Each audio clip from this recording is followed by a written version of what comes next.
Hello friends, আজকে আমি খয়রা মাছের একটা রেসিপি আমাদের সাথে শেয়ার করে নেব।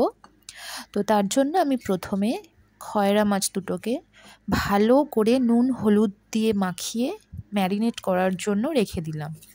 নুন হলুদটা কিছুক্ষণ মাখিয়ে রাখলে ভালোভাবে মাছের ভেতরে একটু নুন আর হলুদটা ঢুকে যায়, সেই কারণে।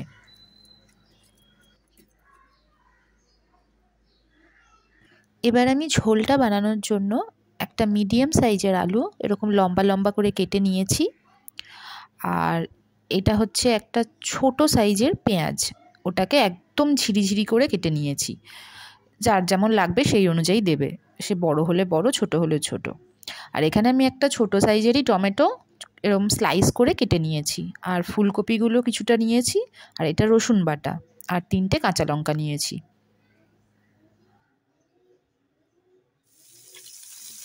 তেল গরম করে এবার মাছ আমি দিয়ে দিয়েছি ভাজা হওয়ার জন্য।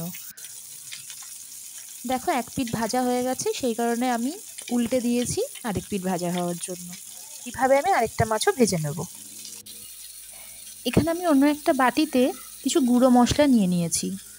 কাশ্মীরি লাল মির্চ আছে, জিরে ধনে গুঁড়ো আর হলুদ গুঁড়ো। এই গুঁড়ো মশলাগুলোকে আমি একটা জল দিয়ে পেস্ট বানিয়ে ঝোলে দেব। আমি এখানে এমনি শুকনো লঙ্কার গুঁড়ো ব্যবহার করিনি, কারণ যেহেতু আমি রান্নায় কাঁচা লঙ্কা ইউজ করেছি। তো দেখো আমি ওই পেস্টটা বানিয়ে রাখলাম। এই পেস্টটা যখন ঝোল বসাবো, মানে কষানোর সময়, তখন এই ঝোল পেস্টটা দিয়ে দেবো। মাছ ভেজে তুলে রেখেছি, আর ওই তেলে এবার আমি খানিকটা কালো জিরে দিয়ে দিলাম। এবার সুন্দর ফোড়নের গন্ধটা আসলে তার মধ্যে আমি ওই স্লাইস করে কেটে রাখা আলুগুলো আর কফিগুলো দিয়ে একটু ভালো করে নাড়াচাড়া করে ভাজা ভাজা করে নেব, যাতে একটা গোল্ডেন ব্রাউন কালার আসে। তাহলে দেখতেও ভালো লাগে আর ভালো সেদ্ধও হয়। আমি ওর মধ্যে সামান্য নুন আর হলুদ দিয়ে দিয়েছি।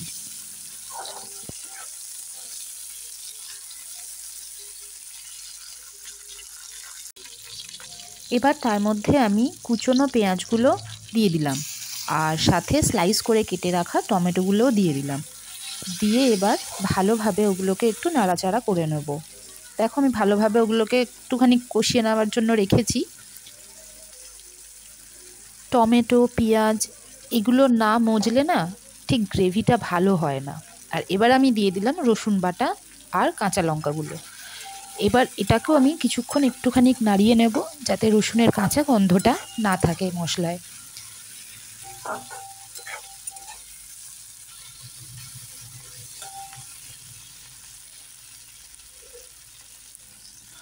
আলু কফিগুলো দেখো অনেকটাই ভাজা ভাজা হয়ে এসেছে, কালারটাও কিন্তু অন্যরকম হয়েছে। আর এবার এতে দিয়ে দিলাম ওই আগে থাকতে গুলে রাখা মশলার পেস্টটা।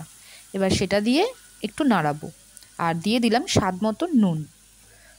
এবার এটাকে একটুক্ষণ নাড়িয়ে চাড়িয়ে কষতে দিতে হবে, যতক্ষণ না তেল ছাড়ে মশলা থেকে।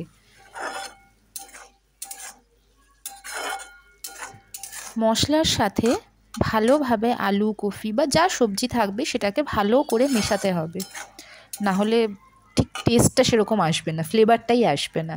তো আমি ভালো করে নাড়িয়ে নিয়েছি, এবার একটুক্ষণ কষতে দেব। দেখো আমার কিন্তু মশলা কষে গেছে, তেল ছেড়ে এসেছে। আর দেখো ভালোভাবে মিশে গেছে পেঁয়াজ টমেটো সব কিছু, একদম মজে গিয়ে গলে গেছে। এতে গ্রেভিটা খুব ভালো হয়।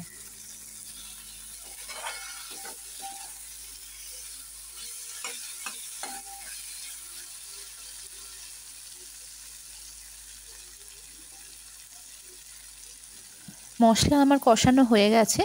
এবার একটুক্ষণ হালকা হাতে নাড়াচাড়া করে রেখে আমি জল দিয়ে দিলাম।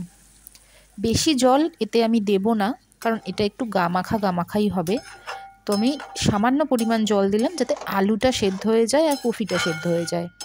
দিয়ে আমি কিছুক্ষণের জন্য ওটা সেদ্ধ করার জন্য বা ফোটার জন্য রেখে দেবো।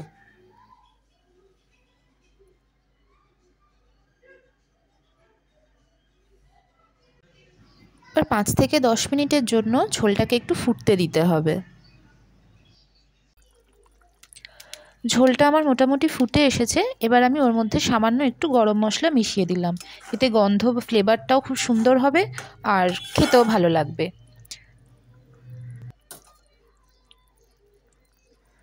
আর এবার আমি ওর মধ্যে দিয়ে দেবো আগে থাকতে ভেজে রাখা খয়রা মাছগুলো। যাতে ওটার মধ্যে একটু ঝোল ঢোকে, খানিকক্ষণ দিয়ে ফোটাতে হবে, না হলে ভালো লাগবে না খেতে মাছ দুটো। ভেতরে যদি নুন মশলা নাই ঢোকে তাহলে কি আর ভালো লাগবে কোনো কিছু খেতে? তো আমি মাছগুলোকে ভালো করে একটু ঝোলে ডুবিয়ে 5 মিনিট মতন ফুটতে দেবো।